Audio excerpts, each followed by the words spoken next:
আসসালামু আলাইকুম। সংবাদে আপনাদের সবাইকে স্বাগত জানাচ্ছি। আমি ফিরোজ তোহা। শুরুতেই আরবে কেবলস সংবাদ শিরোনাম। দখলদার ইসরায়েলি বাহিনী এবং নিরীহ ফিলিস্তিনিদের মধ্যে ভয়াবহ যুদ্ধ চলছে। আর এই মুহূর্তে আমাদের হাতে এসেছে যুদ্ধের ভয়ঙ্কর কিছু গুরুত্বপূর্ণ আপডেট সংবাদ। প্রথমেই জানাবো, গাজায় ইসরায়েলি হামলায় একদিনে নিহত আরও 53 জন নিরীহ ফিলিস্তিনি। ফিলিস্তিনের অবরুদ্ধ গাজায় ইসরায়েলি হামলায় একদিনে আরও 53 জন নিরীহ ফিলিস্তিনি নিহত হয়েছে। মেডিকেল সূত্রের বরাতে এই প্রতিবেদনে তথ্য জানিয়েছে কাতার ভিত্তিক সংবাদ মাধ্যম আল জাজিরা। এরপর জানাবো, হঠাৎ করে পানি ছেড়ে দিয়েছে ভারত। পাকিস্তানের কাশ্মীরে বন্যা। পাকিস্তানের কাশ্মীরের প্রধান নদীতে হঠাৎ করেই বেড়েছে পানির প্রবাহ। এতে করে সেখানে মাঝারি বন্যা দেখা দিয়েছে। এর পরিপ্রেক্ষিতে সেখানকার বাসিন্দাদের সতর্ক থাকতে নির্দেশনা দেওয়া হয়েছে। এদিকে সেনাদের গতিবিধি সংক্রান্ত সংবাদ প্রচার বন্ধে দেশীয় মিডিয়াকে নির্দেশ ভারতের সরকারের। ভারতের সকল সংবাদ মাধ্যমকে সামরিক অভিযান বা নিরাপত্তা বাহিনীর গতিবিধি নিয়ে সংবাদ প্রচার থেকে বিরত থাকার নির্দেশ দিয়েছে দেশটির তথ্য সম্প্রচার মন্ত্রণালয়। আজ এই সংশ্লিষ্ট একটি পরামর্শ জারি করা হয়েছে। অর্থাৎ ভারতের সেনাবাহিনী কোথায় অপারেশন করল না করল সেসব বিষয় যেন তারা মিডিয়াতে না দেখায়। জানাবো, বাংকার প্রস্তুতে ব্যস্ত ভারতীয়রা। ভারতের জম্মু ও কাশ্মীরের পহেলগামে বন্দুকধারীরা পর্যটকদের উপর গুলি চালায়, যেখানে কমপক্ষে ২৬ জন নিহত, আরও অনেকেই আহত হয়েছে। আর এই ঘটনায় ভারত পাকিস্তানের মধ্যে উত্তেজনা ক্রমশ বাড়ছে। দুই দেশে যুদ্ধ পরিস্থিতি তৈরি হয়েছে। অবস্থায় ভারতীয়রা যুদ্ধ থেকে বাঁচার জন্য বাংকার প্রস্তুত করছে।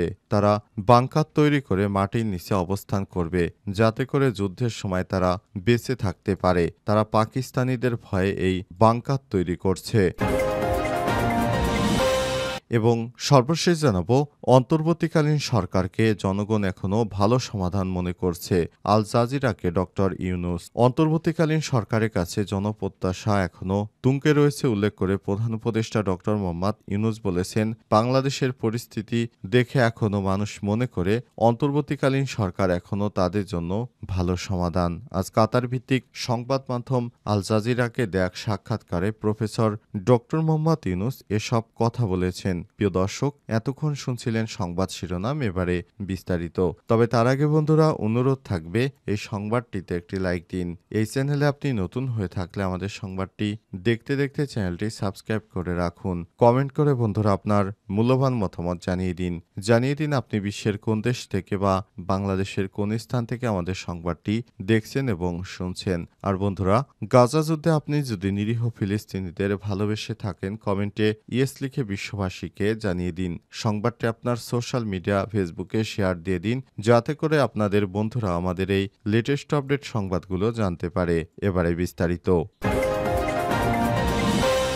গাজায় ইসরায়েলি হামলায় একদিনে নিহত আরও 53 ফিলিস্তিনি। অবরুদ্ধ গাজা উপত্যকায় বিমান হামলা চালিয়ে একদিনে আরও 53 জন নিরীহ ফিলিস্তিনিকে হত্যা করেছে দখলদার ইসরায়েলি বাহিনী। মেডিকেল সূত্রের বরাতে এক প্রতিবেদনে এই তথ্য জানিয়েছে কাতার ভিত্তিক সংবাদ মাধ্যম আল জাজিরা। প্রতিবেদনে বলা হয়েছে, ইসরায়েলি বাহিনী গাজা জুড়ে কমপক্ষে 53 জনকে হত্যা করেছে বলে জানিয়েছে মেডিকেল সূত্র।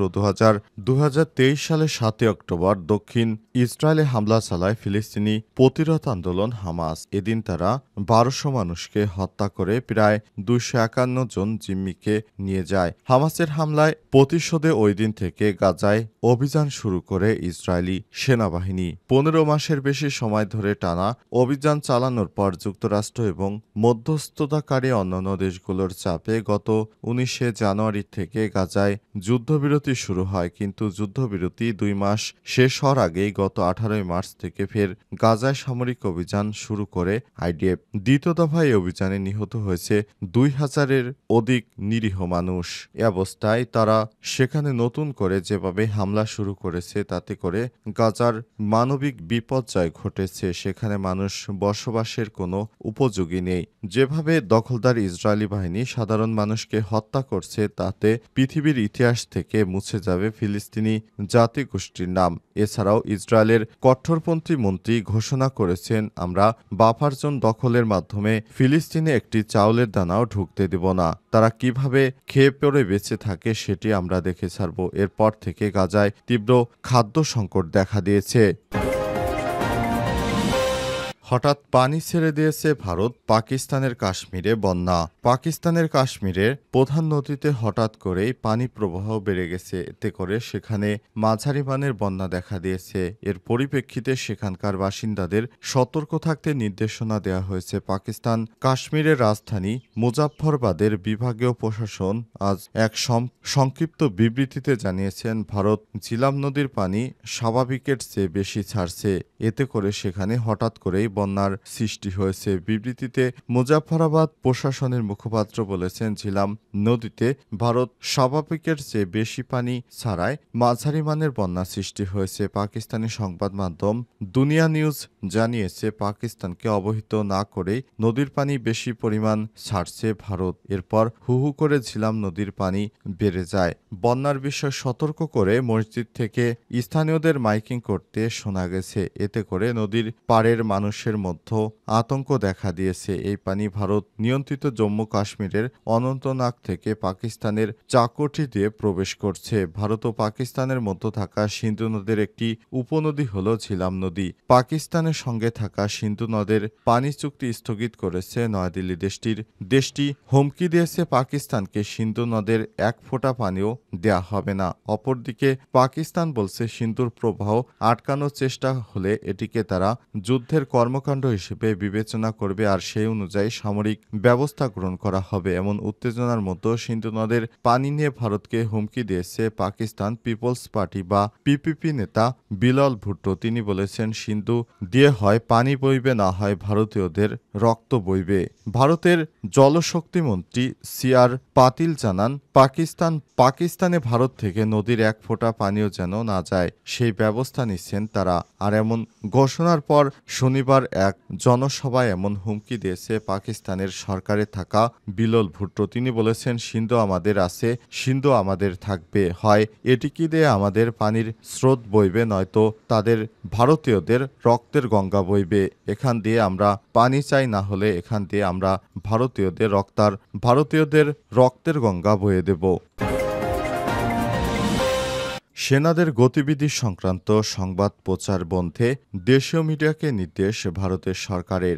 ভারতের সকল সংবাদ মাধ্যমকে সামরিক অভিযান বা নিরাপত্তা বাহিনীর গতিবিধি নিয়ে সংবাদ প্রচার থেকে বিরত থাকার নির্দেশ দিয়েছে দেশটির তথ্য সম্প্রচার মন্ত্রণালয়। আজ এই সংশ্লিষ্ট একটি পরামর্শ জারি করা হয়েছে। এনডিটিভির এক প্রতিবেদন থেকে এমন তথ্য জানা গেছে। এদিকে স্থানীয় সংবাদ সংস্থাগুলোর পাশাপাশি ডিজিটাল প্ল্যাটফর্ম ও সোশ্যাল মিডিয়া ব্যবহারকারীদের ক্ষেত্রে একই নির্দেশনা দেওয়া হয়েছে। পাশাপাশি জাতীয় নিরাপত্তা সম্পর্কিত বিষয়গুলো নিয়ে সংবাদ প্রকাশের ক্ষেত্রে সর্বোচ্চ সতর্কতা এবং দায়িত্বশীল আচরণের আহ্বান জানিয়েছে ভারতীয় সরকার।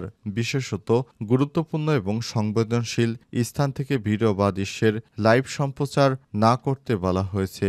মন্ত্রণালয়ের বিবৃতিতে বলা হয়েছে, কার্গিল সংঘাত, মুম্বাই হামলা, কান্দাহারের মতো সংকটের সময় গণমাধ্যমগুলো প্রশ্নবিদ্ধ নানা সংবাদ প্রচার করেছিল। এজন্যই এবার কাশ্মীরে হামলার ঘটনায় সতর্কতা অবলম্বন করছে দেশটির সরকার। সুতরাং ভারতের সেনাবাহিনী কখন কি অপারেশন চালাবে, যেন এই সেনাবাহিনীদের কোনো তথ্য বাইরের কোনো রাষ্ট্র জানতে না পারে, এ কারণে তারা এই ধরনের পদক্ষেপ নিয়েছে।